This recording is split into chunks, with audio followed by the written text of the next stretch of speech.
السلام عليكم فراشاتي، مرحبا بكم في قناتي رحمة كوزين وصفات. ان شاء الله تكونوا لاباس وصحتكم ملاحة. وصفتنا النهار اليوم شخشوخة الطفر، شخشوخة وعليها الكلام. ما نحكي لكمش على ديك الريحة وديك البنة، بنة عظيمة. بعد ما تشوفوا هذا الفيديو حتحترفوا في الشخشوخة. واش نحتاجو في الوصفة تاعنا؟ في ربو ترحيب، زوج بصلات كبار مع زوج حبات طماطم متوسطين الحجم وثلاثة سنات توم. تقدري تستغني عن الربو، تقطعيهم بعد كده تصفي لاصوص تاعك برك. بعد ما ترحيهم مليح تجيبي برمه وكسكاس. في البرمه تاعك تحطي جوج مغرف الزيت ومغرف متوسطه السمن المدينه، سخنيهم مليح وحطي جوج قرون حار. انا الحار تاعي كان في الكونجيلاتور، هذا حار تاع الصيف. بعد ما حمرته من الجوايه كل وطلق لي ديك الريحه، حطيت الفخد تاعي لهنا حسب الكميه، لهنا حسب مقدوركم تقدروا ديروا فخد زدر. انا تاعي فخد به بالجلده تاعو، غسلته وعقمته بالماء والخل والملح. بعد كده جيت طيبت بيه، حمرته من الجناب هكا شويه برك حمرته. زدت بصله تاعي وطماطم اللي رحيتهم مع الثوم، وزدت زوز مغرف ونص طماطم كونسيرف. تقدري هنا تزيدي اذا تحبها حمراء اكثر، واذا تحبها اقل نقصي. انا زوز مغرف ونص قد قد. حطيت شويه سكر بركه فوق الطماطم باش ما تجيناش حامضه، وخليتها تتقلالي باه تطلق البنه تاعها الطماطم مليح مع البصل. كي تبان لي هكا شويه البصل وحسيته تقلى، حطيت التوابل تاعي اللي هما ملح فلفل الكحل عكري حار وحلو شويه راس الحانوت وزنجبيل وكركم. زيد خليتهم يتقلاو لي مليح مع البصل والطماطم كونسيرف. خليتهم على نار متوسطه ورحت الشخشوخه تاعي. هذه شخشوخه الطفر، طيبتها في الدار ماء وملح وسميد، شخشخناها ويبسناها وديما يعنا ادي ديرها ماما. بعد ما جبت الكيل تاعي، انا درت حق 4 صحونه، درت 5 مغارف زيت حتى 6. ليسونسيال الزيت كامل يمسها الشخشوخه كامل.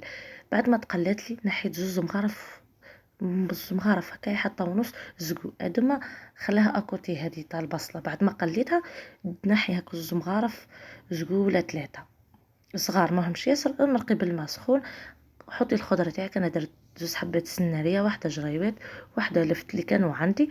الحمص تاعي حطيته يطيب. الشخشوخه تاعي بعد ما خليتها في الزيت هذيك مليح، ولازم تغطيوها كامله بالزيت. كي تشوفها تغطات كامله سي بون، حطها تفور 10 دقائق ربع ساعه ما تزيدوش. عدلتها بركه في الكسكس تاعي، غطيتها وحطيتها تفور 10 دقائق ربع ساعه. بعد ال10 دقائق تاعي حطيتها في نفس الصحنه، وجبت البصله ديك اللي التقليه البصل اللي نحيت هذيك. قلت لكم نحي في الاول قبل ما تمرقي تقليه حق زوز مغرف زقو. نحيتها وحطيتها دركه وهي سخونه. نحكي لكم تجي شخشوخه بنه عظيمه، بنه عالميه. خلطتهم مليح وزدت كاسة تاع 250 غرام، شويه لاصوص وشويه ماء، نص نص. زيد خليتهم حتى هو خلطت مليح وخليتها تطرالي وتشرب لي الماء لاصوص هذيك مع الماء مع التتبيله هذيك تاع البصل اللي قلت لكم نحيوها. خليتها حوالي نص ساعه مليح حتى كي جيت نخلط من بعد لقيتها شربته كامل وطرات شويه.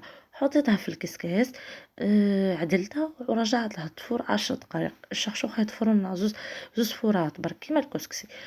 كي خليتها تفور واحد 10 دقائق حتى ربع ساعه، حطيتها في البرمة تاعي، حطيت معاها ونحيت الخضره تاعي قبل ما تطير. زدت لها مغرف كبيره زبده والملح، ولاصوص لازم تكون قد قد مع الشخشوخه، ما تنقصوش ياسر هكا معمره قد قد. مغرف هكا متوسطه ملح، خاطر راني حطيت في البصل الملح، ومغرف كبيره زبده. خليتها تتجمر لي مليح الشخشوخه تاعي. ورحت جبت الحمص والخضره تاعي من لاصوص. الفخاد تاعي بعد ما طاب لي حندهنه بشويه زبده، وتقدري ديري شويه زبده وشويه عكري هكايا الحار ولا حلو وتدخليه يتحمر لي. انا دخلته تحمر لي. الشخشوخه تاعي في جهه تتجمر، ولا هنا بعد ما جمرت لي وتحمر لي الفخاد تاعي حطيتها في صحن تقديم كيما تشوفوا. كلش تعطين هكا شخشوخه تحسها تخلي سنينها لازمت لها كيما كا. حطيت شخشوخه تاعي، الحمص بعد ما طاب لي، الفخاد، القرن طحار، الخضره. لهنا التزيين هنا يقعد لكم اختياري، تقدر ديري العظام، تقدر ديري واش اختياري. انا نحبو كيما كا بركه. وكان اللي ما يحبوش الخضره يحبوا غير الدجاج والحار بركه والحمص، لهنا عندك اختياري.